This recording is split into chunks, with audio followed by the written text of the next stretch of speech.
Assalamualaikum warahmatullahi wabarakatuh. Di pertemuan kelima ini kita akan membahas mengenai hak pengelolaan. Nah, hak pengelolaan itu diatur di dalam Peraturan Menteri Agraria Nomor 9 Tahun 65 dan Peraturan Menteri Agraria Nomor 1 Tahun 66. Nah, hak pengelolaan ini adalah hak menguasai negara yang kewenangan pelaksanaannya dilimpahkan kepada pemegangnya.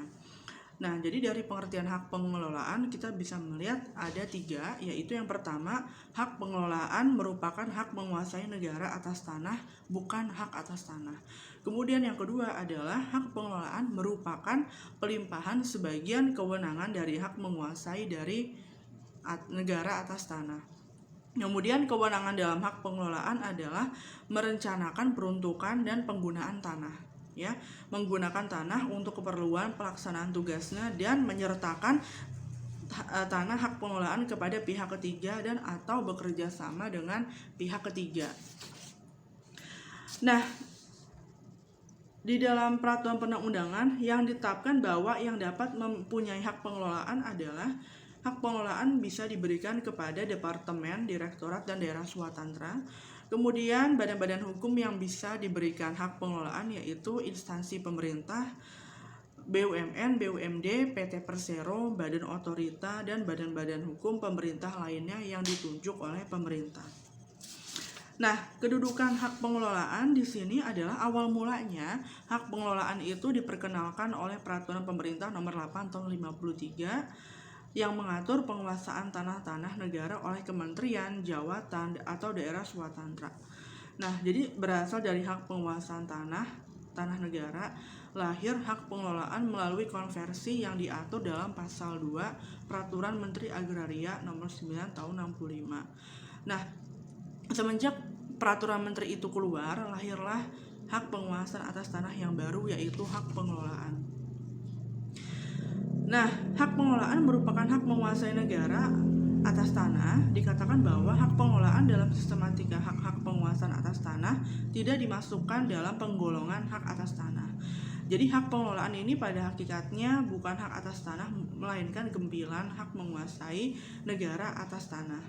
Kemudian hak pengelolaan merupakan hak atas tanah. Dikatakan bahwa hak pengelolaan ini sebenarnya adalah suatu hak atas tanah yang sama sekali tidak ada istilahnya. Dalam Undang-Undang Pokok Agraria, dan khusus hak ini demikian pula luasnya terdapat di luar ketentuan Undang-Undang Pokok Agraria. Sependapat dengan AP Parlindungan Effendi Perangin, dikatakan bahwa hak pengelolaan termasuk hak atas tanah yang didaftarkan. Nah, dalam peraturan perundang-undangan ada perbedaan kedudukan hak pengelolaan dalam hukum tanah nasional.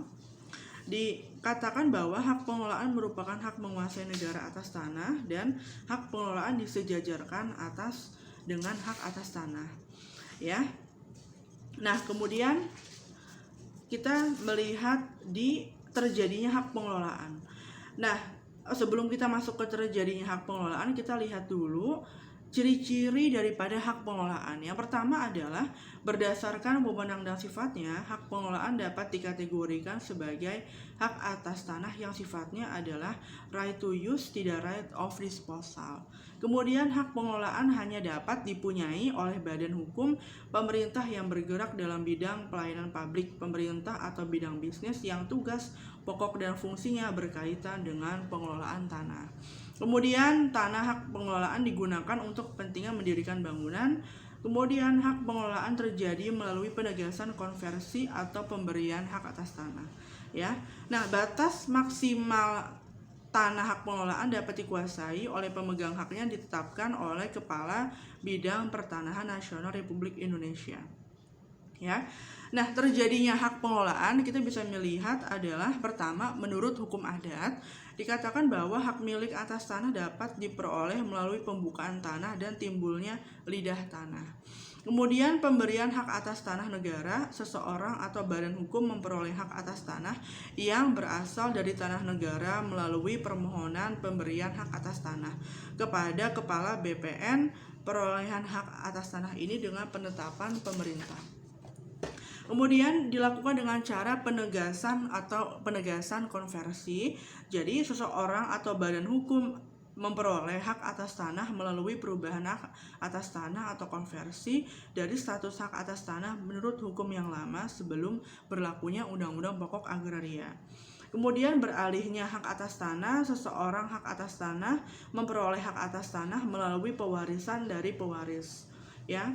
Kemudian ada dua cara perolehan hak milik atas tanah, yaitu originer, yaitu dengan cara memperoleh hak milik yang semula dari tanah negara atau tanah pihak lain. Kemudian derivatif, yaitu subjek memperoleh tanah dari subjek lain yang semula sudah berstatus hak milik, misalnya jual beli, tukar menukar, hibah, pemberian dengan wasiat atau dengan warisan.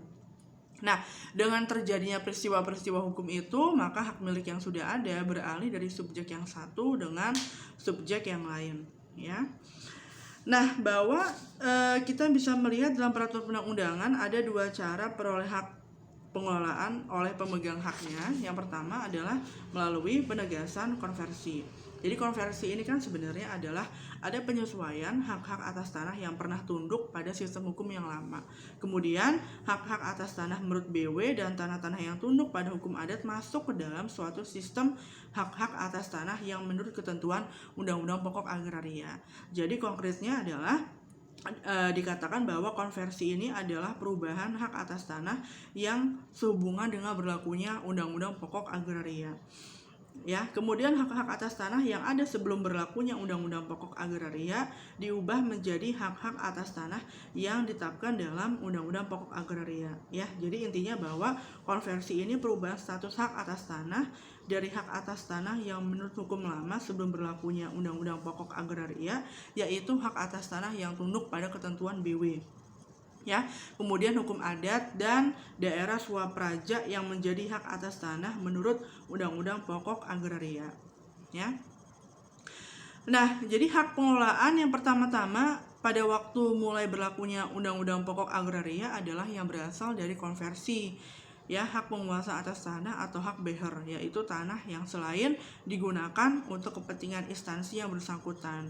Jadi dimaksudkan untuk bisa memberikan dengan sesuatu hak kepada pihak ketiga. Jadi hak pengelolaan yang berasal dari konversi ini berlangsung selama tanahnya itu digunakan, diperlukan untuk keperluannya itu. Jadi pelaksanaan konversi itu diselenggarakan oleh kantor kepala pendaftaran tanah yang bersangkutan. Jika tanahnya belum terdaftar di kantor pertanahan, baru diselenggarakan setelah pemegang haknya datang mendaftarkan tanahnya, seperti itu.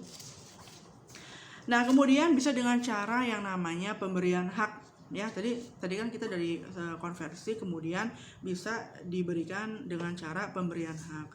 Jadi perolehan hak pengelolaan melalui permohonan pemberian hak atas tanah negara dilakukan sebelum calon pemegang hak pengelolaan tidak mempunyai penguasaan atas tanah. Ya, jadi sedangkan calon pemegang hak pengelolaan tersebut berkeinginan memperoleh hak pengelolaan. Nah, jadi tanah yang dimohonkan ini adalah tanah yang berasal dari tanah negara. Artinya adalah tanah yang dimohonkan tidak ada sesuatu hak atas tanah yang berada di atasnya. Nah, jika terhadap tanah yang diinginkan tersebut masih dimiliki atau dikuasai dengan tanah tertentu, hak atas tanah tertentu, maka terhadap hak atas tanah tersebut dilepaskan atau diserahkan oleh pemiliknya atau pemegang hak atas tanah dengan memberikan ganti rugi, ya, seperti itu. Nah, kemudian kewenangan dalam hak pengelolaan yang pertama adalah wewenang umum, yaitu yang sifatnya adalah pemegang hak atas tanah memiliki wewenang untuk menggunakan tanahnya termasuk tubuh, bumi, dan air yang berada di atasnya. Ya. Kemudian ada wewenang khusus. Wewenang khusus ini adalah yang pemegang hak atas tanah mempunyai wewenang menggunakan tanah sesuai dengan macam hak atas tanahnya. Misalkan adalah wewenang pada tanah hak milik dapat untuk kepentingan pertanian atau mendirikan bangunan. Ya, HGB menggunakan tanahnya untuk mendirikan dan mempunyai bangunan di atas tanah yang bukan miliknya. Seperti itu, ya. Nah, kemudian kita lihat bahwa hak pengelolaan berdasarkan sifatnya terbagi menjadi dua, yaitu wewenang internal, yaitu adalah wewenang dalam hak pengelolaan yang sifatnya internal, yaitu merencanakan peruntukan dan penggunaan tanah dan menggunakan tanah itu untuk keperluan pelaksanaan tugasnya. Kemudian wewenang eksternal yaitu wewenang yang sifatnya eksternal, yaitu menyerahkan bagian tanah hak pengelolaan kepada pihak ketiga atau bekerja sama dengan pihak ketiga. Baiklah mahasiswa dan mahasiswi semua, demikian pertemuan di minggu kelima ini. Kurang lebihnya mohon maaf. Wabillahi taufiq wal hidayah. Wassalamualaikum warahmatullahi wabarakatuh.